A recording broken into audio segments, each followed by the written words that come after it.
Once upon a time, there was a little girl. Whenever her mother would say, I wish somebody would fix me a nice cup of tea, the little girl would run into the kitchen and prepare the nice tea. And boom, the tea would appear.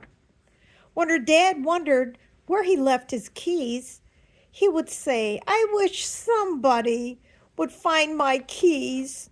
And the little girl took it as her signal to start searching for the keys. And boom, the keys were found.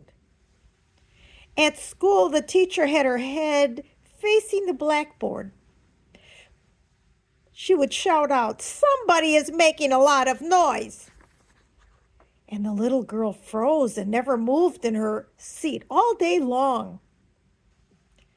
At the store, a lady found a $10 bill. She said loudly, somebody lost this. And the little girl thought it must be her that the lady was talking to. There was a raffle at that very store, and the girl entered it using the $10 bill. Since she didn't know any name to call herself except somebody. When the man took the winning ticket out of the bin and announced, it's somebody's lucky day, and somebody just won $1,000. The little girl went up with her ticket and handed it to the man. He ripped it up without looking carefully at it and announced the winner and gave the little girl $1,000. The little girl got home and told her mother that she had won the money. Somebody's sure lucky in this family, her mother cried with joy. Happily, the little girl went into her room. The tag on her sweater was bothering her, and she went to cut it off. There she saw the name Petite sewn on the label. That must be my real name. She remembered her aunt saying, my, she sure is petite. Yes, now I remember, the little girl wondered. Then the man in the shoe store said to my mom, she's petite. I have these traveling shoes made just for her. The little girl believed he meant that the shoes were made for walking and adventure. And that's what she decided to do that very day. At school, teachers always lined up all the students in proper order according to size. Petite always goes first, the teachers would always announce. And so it was. Petite would always be first. The petite girl was always me. That must be my name, the little girl questioned. She was now getting confused about what her real name was, so she answered to both. Someday, somebody is going to notice who I really am, the little girl announced and promised to herself that very day that her life was going to be an adventure. But besides not ever really knowing her name, she found out by chance that she was invisible. There were mirrors, but she didn't know what they were for. She never saw or looked for her reflection in glass or in still water, and she didn't even know what a reflection was. She wondered why the girls at school rushed to the bathroom. They were all putting on lipstick or doing up their tangled hair. She never looked closely at them, and they never paid attention to her because, after all, she was, by the way, invisible. Strange, why didn't she have any friends? What could she do to keep busy? Playing with dolls was ridiculous. Pulling weeds was no fun. But her dad had a special magic box that he enjoyed and was up for hours with it. She asked if she could watch what he did with the box that kept his attention long into the night. He showed her how it worked and let her take it out that very Saturday. The magic box was truly magic. It had a life of its own. It directed the girl to go and see things that she never paid attention to before.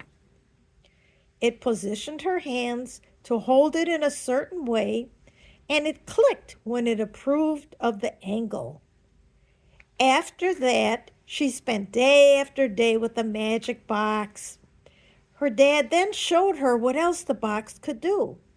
He told her about the dark room and showed her how more magic could happen once the box was opened and the roll of paper inside it was exposed to chemicals. It was all another world. She no longer needed any company. She found a real friend. Somebody had better show up and do some work around here, the grumpy old man said. He ran the soda shop, the coolest place to hang out in town. Almost everyone went there after school. For some unknown reason, the little girl found herself there that very day. Is he talking to me? I don't even work here.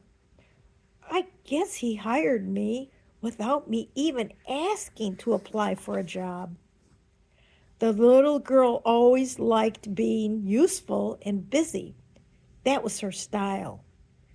And once he saw how skilled the little girl was at everything she touched, he handed her a check for the work she had done and told her to come back every afternoon after school. She told him that her name was Petite, so that if he needed her, he would know her proper name. At least the one she thought was her name.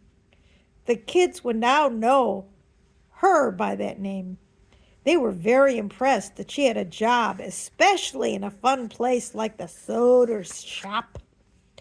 Oh, my, said the little girl's mother.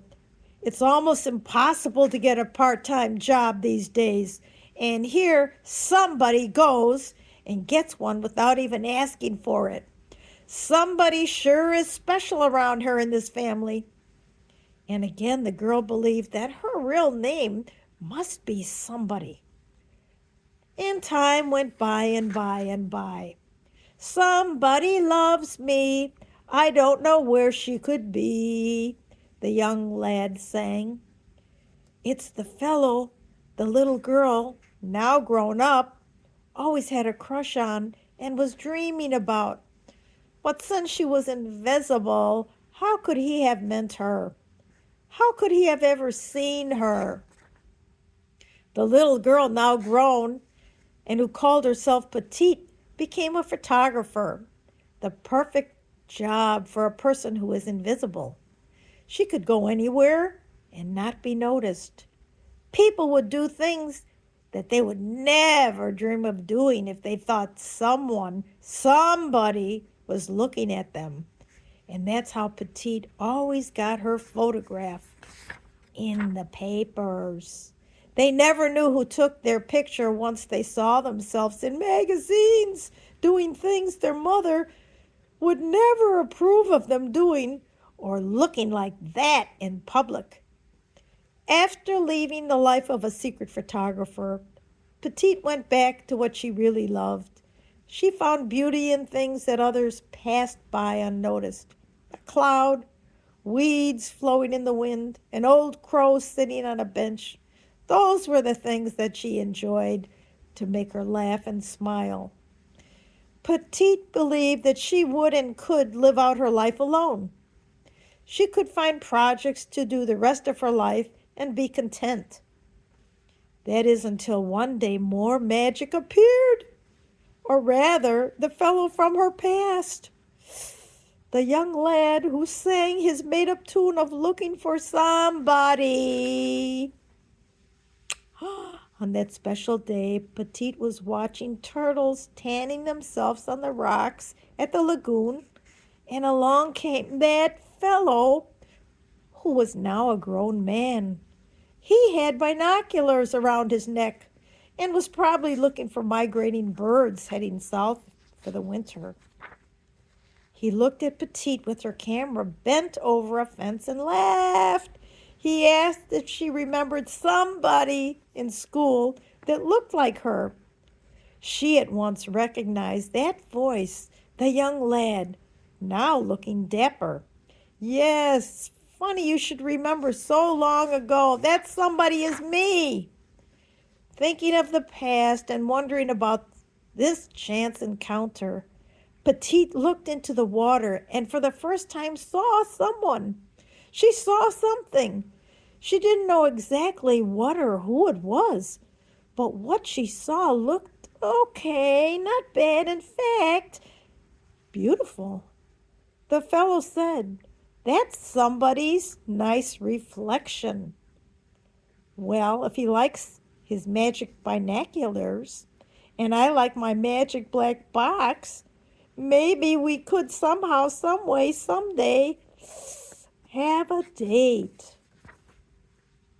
He might even wonder if somebody could be attracted to him too.